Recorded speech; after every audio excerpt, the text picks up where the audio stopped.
Welcome back everyone. So in today's video, I will take you to this beautiful village in Nagaland called Mopungchuket.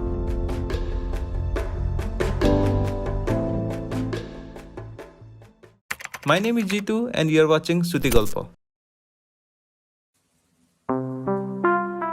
The village of Mopungchuket is one of the oldest and the biggest Ao Naga village located in the central region of Mopungchung district. Our journey started from Sivsagar. Most of the part of the journey, the roads were not good and the previous day rain made it worse.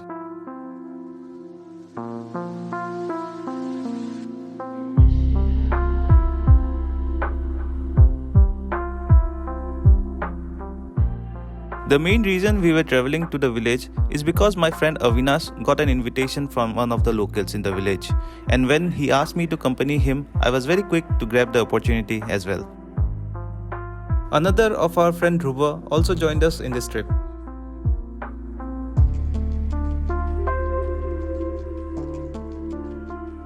Traveling through this beautiful landscape, we finally reached Mopungchuket and our host was waiting at the gates of the village to receive us.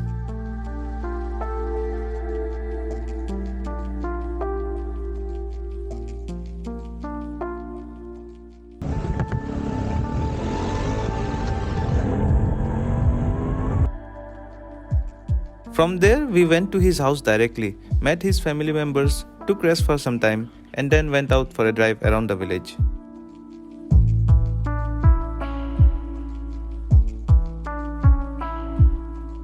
Mopungchuket is recognized as one of the cleanest villages in Nagaland. There are few places of importance here which you can visit if you are in the village. One such place of importance are the two towers which are built in the memory of Gina and Etiben. So Mopungchuket is also famous for the legendary love story of Gina and Etiben, who are regarded as the Romeo and Juliet of the Ao Nagas. Their love saga is romanticized and immortalized in the village. Their songs are sung and their stories are told to this day. We decided to visit one of the towers that day and check other places on the next day. From the top of the tower, you can see the village and the beautiful landscape surrounding it.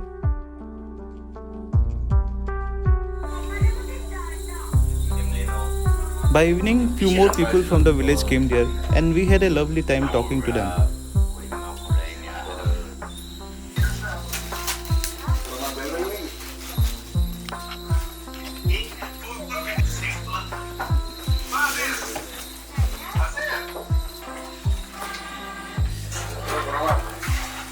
So while the food was getting ready, we learned a lot of things about the village, their daily life and their culture as well.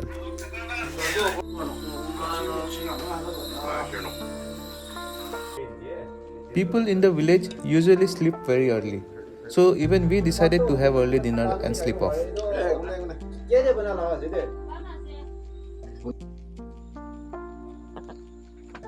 The next day morning was very lovely and peaceful. The nature all around can give you such a pleasant vibe.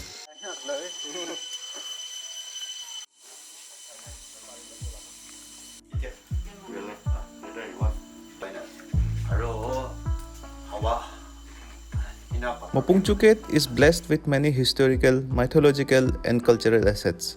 And our friend here explained a lot about their tribes and the different places to visit in the village.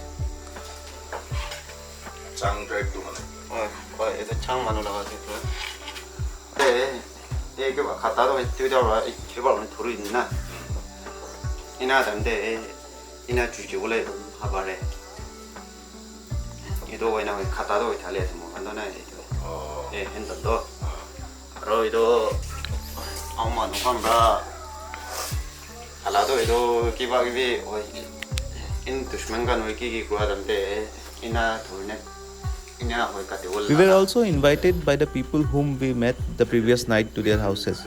As we had to return that day, we planned to check as much places as possible and visit their houses in between.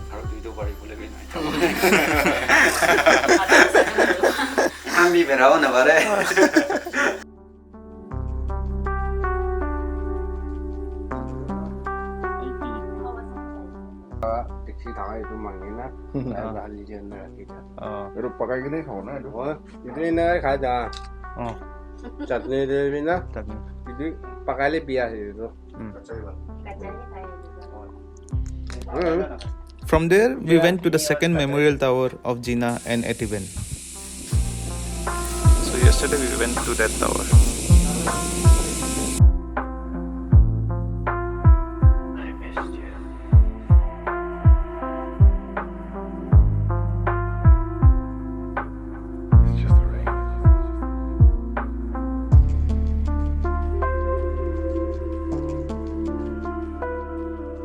Perched at an altitude of 1324 meters above sea level, Mopungchuket was formally declared as a rural tourism village by the government of Nagaland in the year 2007.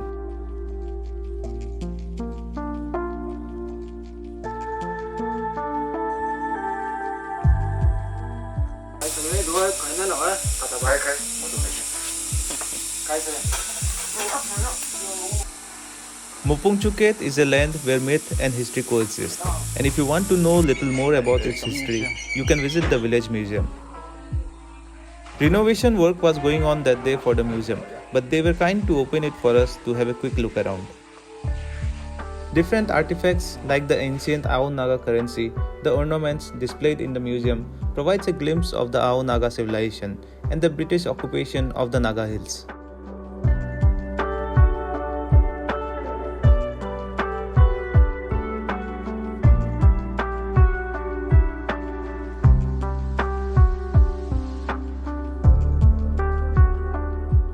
You can also find ancient swords of Ahoms, which were left behind by them while retreating after an aborted attempt to invade this village.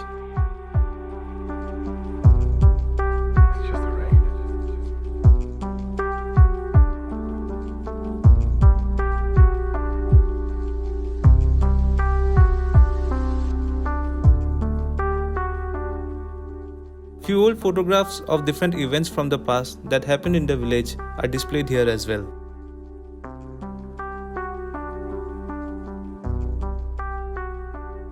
From the museum, we went to see the traditional morung of the village.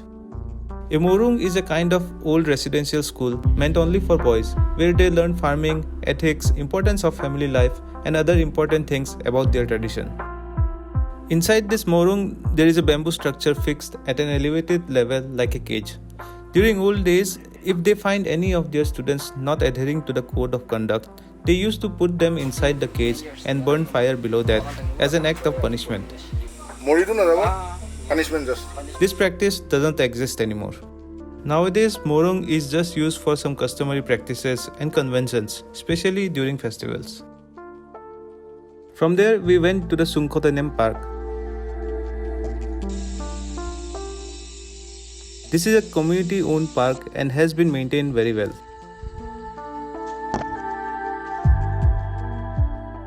They have even kept few deers at a separately built place in the park.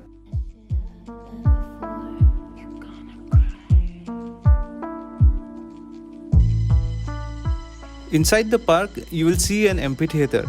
At this place, there are 6 beautifully carved wooden pillars, every one of which depicts a different story.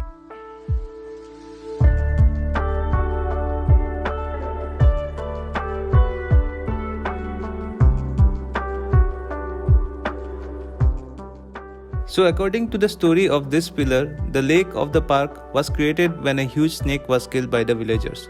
The snake was on top of a tree, and when it fell, it created the lake. And this one here depicts the story of Jinnah and Etiben.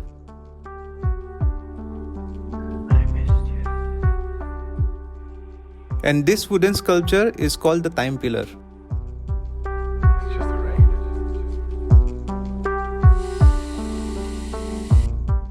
From there, we explored a couple of different spots and made some more house visits. As we had to return, we could not finish the village tour, so we went back to our friend's house, had our lunch there, and it was time to say goodbye. Thank you.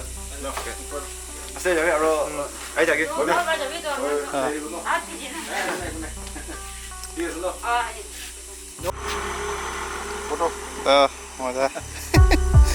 Bye-bye. Bye-bye. Out of all the things from this short trip, I will always remember the love and hospitality we received from the people here. If you ever plan to visit this place, you can stay at the village guest house. Even the Mopungchuket town is at a distance of around 16 kilometers from this village. Well, that's all for today. Thanks for watching and do subscribe to the channel if you like the video.